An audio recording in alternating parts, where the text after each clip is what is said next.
Sin cuerpo no hay delito.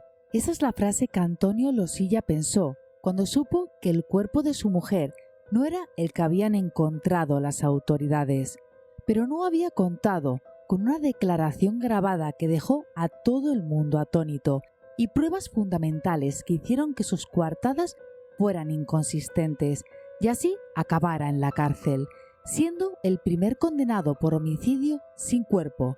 Soy Patri y esto es Crime in Spanish.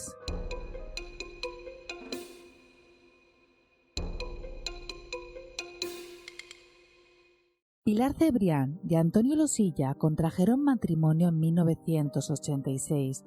Vivían en Ricla, un pequeño pueblo que estaba a tan solo unos 50 kilómetros de Zaragoza. Como fruto de la relación, nacieron 2 hijos. Para sacar a la familia adelante, juntos regentaban una carnicería en el pueblo y por ello eran muy conocidos y queridos por sus vecinos. Tenían lo que parecía una relación típica, una familia feliz. Pero el 3 de abril de 2012, Antonio se reunió con sus hijos. Pilar, el día anterior, sin previo aviso, se había marchado de viaje. No cogía el teléfono. Para quienes la conocían, su repentina marcha era completamente inusual. Esta forma de actuar no era propia de Pilar, pero Antonio fue muy firme en su historia, la cual contó a todo el pueblo. Pero los días pasaban y Pilar seguía sin dar señales de vida. Lo que parecía un simple viaje pasó a desconcertar a la familia. No tenía ningún tipo de sentido lo que estaba sucediendo. La inquietud de sus seres queridos comenzó a incrementarse cada vez más. Entre ellos, su primo de Barcelona. Tenía una relación estrecha con Pilar y tras varios intentos de comunicarse con ella sin éxito, decidió el 23 de abril de 2012 poner una denuncia en la comisaría de la Policía Autonómica de Cataluña. Habían pasado ya 21 días, demasiado tiempo, y tenía una clara sospecha de que Pilar no había desaparecido de forma voluntaria.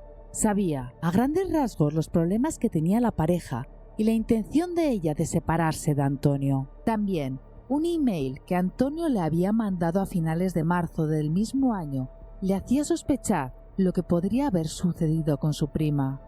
Voy a tomar una decisión que va a cambiar el sistema familiar. Sin especificar nada más, le hacía entender que nada era lo que parecía. 25 de abril de 2012, 2 días después de la denuncia, Antonio se presenta en la comisaría de Zaragoza. Quiere denunciar algo. Pilar, su mujer, le ha quitado diversas cantidades de dinero, le ha sido infiel y se ha ido del domicilio familiar. La situación es desconcertante, pero la denuncia es clara. Pilar se ha ido de forma voluntaria después de llevarse algo de dinero. Seguramente se haya ido con otra persona, lo que vendría a ser una marcha totalmente voluntaria. Pero a la policía no le encaja toda esta historia, más aún cuando hablan con sus compañeros de la comisaría de Cataluña y les cuentan la denuncia que pone su primo. Las autoridades comienzan a investigar. Están ante lo que se llama una desaparición inquietante.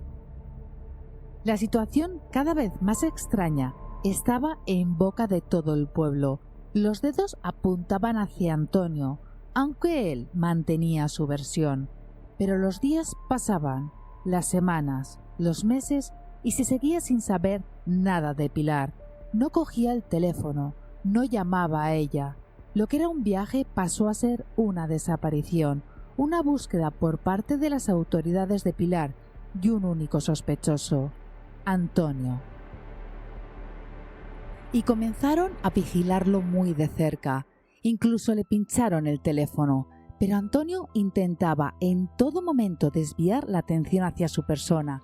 Sabía que él era el principal sospechoso, por lo que intentaba, a través de diferentes versiones, demostrar que Pilar se había ido de forma voluntaria. 22 de octubre de 2012. La Policía Nacional y la Guardia Civil investigan el hallazgo en un campo de Cadrete, Zaragoza, de restos de un cuerpo humano descuartizado y en avanzado estado de descomposición. Un cuerpo aparece a tan solo a 50 kilómetros de Ricla, en Cadrete. La policía está segura de que el cuerpo encontrado es de Pilar Cebrián. No le cabe la menor duda. Es la única denuncia por desaparición de la zona. Sin duda, los restos son de una mujer, pero el ADN será el que verifique la identidad. Pero estos resultados tienen sus tiempos. Hay un cuerpo y Antonio es detenido el 27 de octubre de 2012 y el 29 se realiza un registro exhaustivo del domicilio conyugal. Se busca en cada rincón, en cada recoveco de la vivienda y se encuentran restos biológicos en un desagüe, en la esquina de una mesa que se encontraba en el garaje, que más tarde dan con una coincidencia del 100% con el ADN de Pilar. Antonio pasa de ser sospechoso a ser el presunto autor del crimen de Pilar. Ante estos hallazgos y el mismo día del registro, para sorpresa de todos, Antonio confiesa el crimen casi 7 meses después de la desaparición. Con una mano se la quité y con la otra le empujé. Se cayó, se dio con la manilla, cayó al suelo, tenía en la nariz, pero muy poca, en la nariz y en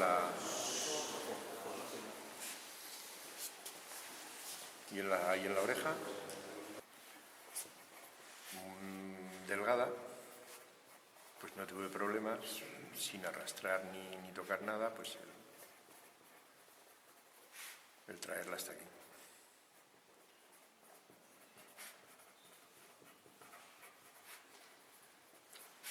Esperé aún un poco más y luego empecé a diseccionarla. Hice paquetes pequeños.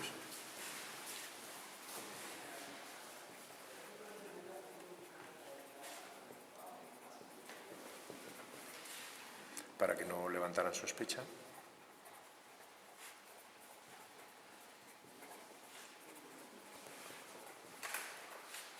Y las partes internas en 2 bolsas, pero eso, como tienen tanto parecido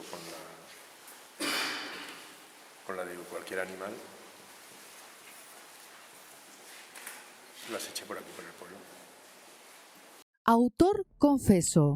Solo faltaban los resultados del forense que llegaron en enero de 2013 y fueron cuanto menos desconcertantes.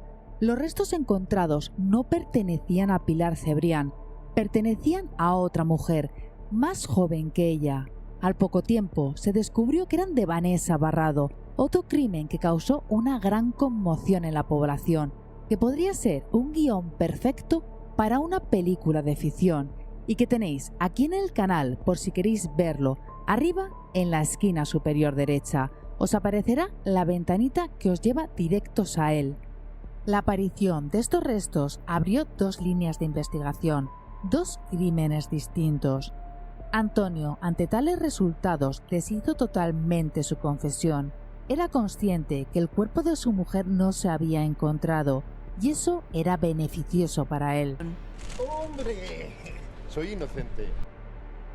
Declaró que los agentes que habían realizado el registro lo obligaron a confesar, le presionaron y que su abogado no estaba presente. Él era inocente. Sabía perfectamente que sin cuerpo no había delito. Lo había visto en el caso de Marta del Castillo, en el caso de los hijos de José Bretón. Y él iba a hacer lo mismo, con la diferencia de que ya había confesado de manera espontánea y estaba grabado, y los restos de ADN encontrados en la vivienda coincidían totalmente con la hipótesis de los forenses. El 30 de noviembre de 2012, el juez de guardia lo mandó a prisión preventiva. No había duda de que él era el culpable. Ahora tocaba reunir todas las pruebas y, lo más importante, encontrar el cuerpo de Pilar, no solo para poder incriminar a Antonio, sino también para poder darle sepultura y cerrar el peor capítulo para esta familia. Pero el proceso de búsqueda fue muy complicado. Antonio había sido minucioso a la hora de ocultar los restos y, por supuesto, no iba a confesar el lugar exacto donde estaban. Realmente, la búsqueda era como buscar una aguja en un pajar, y las autoridades iban totalmente a ciegas registrando cada lugar del pueblo.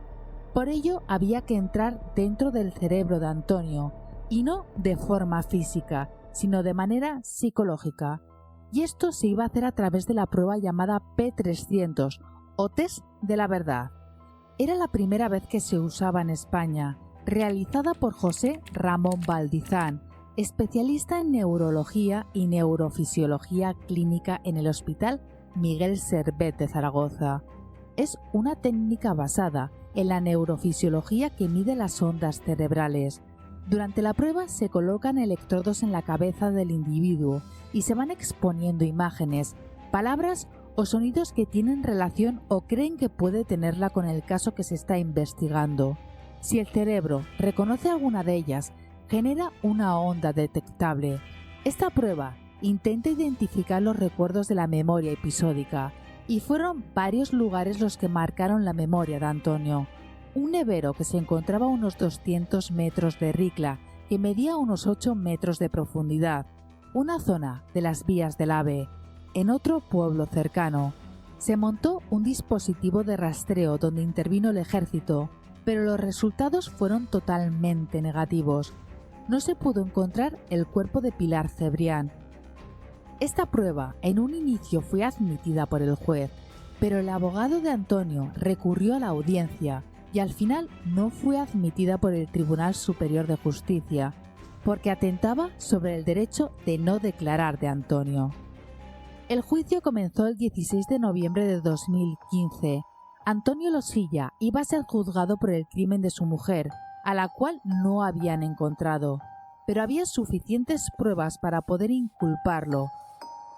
Durante el juicio se realizó la reconstrucción de los hechos. El matrimonio de Pilar y Antonio fue desgastándose con los años, culminando en 2011, donde Pilar comenzó a usar las redes sociales para conocer a otros hombres, con los que llegó a mantener ciertas relaciones. Estos contactos fueron descubiertos por Antonio, que accedió a las redes sociales a través de las contraseñas de su mujer. En 2012, Pilar obtuvo un nuevo trabajo y allí coincidió con el que fue un amigo suyo en la infancia. Poco a poco comenzaron una relación íntima que ocurría en lugares apartados para no ser descubiertos. Todo esto fue observado por Antonio, quien seguía a Pilar para observar todo lo que sucedía. El 2 de abril de 2012, Pilar tomó la decisión de poner fin al matrimonio que tanto tiempo llevaba terminado. Para ello se reunió en el domicilio familiar con Antonio y le comunicó su decisión de comenzar una nueva vida separada de él, pidiéndole también las joyas que tenía en la caja fuerte y que eran de ella. Esta decisión no fue para nada bien recibida por Antonio, quien la golpeó haciendo que Pilar cayese al suelo y tuviese una fractura craneal, produciéndole el fallecimiento instantáneamente. El acto dejó rastros en la vivienda que Antonio intentó limpiar posteriormente. Según las investigaciones, incluso dejó pasar tiempo antes de actuar para facilitar esta tarea. Al día siguiente, el 3 de abril de 2012, comunicó a sus hijos el viaje inesperado de su madre y a continuación fue con los enseres de Pilar a un domicilio que el matrimonio tenía en Zaragoza y dejó todas las pertenencias de su mujer para que pareciese que era real, que se habían marchado de forma voluntaria. También tomó medidas para encubrir lo sucedido, utilizando productos químicos y herramientas. Aunque intentó limpiar todo rastro del crimen, los investigadores encontraron restos biológicos en puntos específicos de la vivienda. Para que su coartada fuese más creíble, llamó a todos sus contactos con los que creía que Pilar había mantenido alguna relación para preguntarles por ella. Consultó a varios videntes para dar con su mujer. Comentó a todo el pueblo la marcha voluntaria de esta, y la denuncia que puso nunca fue de desaparición. Todo estaba totalmente calculado desde el principio, incluido el email que mandó a su primo el mes anterior a acabar con la vida de Pilar, donde reflejaba que su intención era totalmente premeditada. Iba a tomar una decisión que iba a cambiar el sistema familiar. El 26 de abril, tan solo un día después de interponer su denuncia de robo y marcha voluntaria, Antonio vendió el coche que era propiedad de Pilar, claramente falsificando su firma. El nuevo propietario del vehículo se lo llevó a su país. Durante el juicio, que fue por jurado popular, se demostró en todo momento que Antonio quería acabar con la vida de Pilar de forma voluntaria, premeditada y queriendo causar el mayor de los daños a sus hijos. Yo jamás he dicho que he matado a mi mujer porque es falso. Antonio fue condenado a 14 años de prisión por el delito de homicidio, a 1 año por el delito de falsedad y 1 año por un delito contra la integridad moral, una indemnización a sus hijos de 50.000 euros a cada uno de ellos y 30.000 al primo de Pilar. La sentencia fue recurrida por el abogado de Antonio y el Tribunal Supremo mantuvo los 2 primeros delitos, pero retiró el delito contra la integridad moral. La pena para Antonio era de 15 años de prisión. El cuerpo de Pilar Cebrián sigue sin encontrarse. Antonio está cumpliendo la pena de 15 años en la cárcel de Zuera en Zaragoza, en un módulo de respeto. Durante la investigación, Antonio Losilla se llegó a jactar de que sin cuerpo no había delito y se llegó a burlar de José Bretón. ¿Qué opináis de este caso? Os estaré leyendo. No olvidéis suscribiros y darle un like si os ha gustado el contenido para poder llegar a más gente. Gracias por acompañarme y hasta la próxima.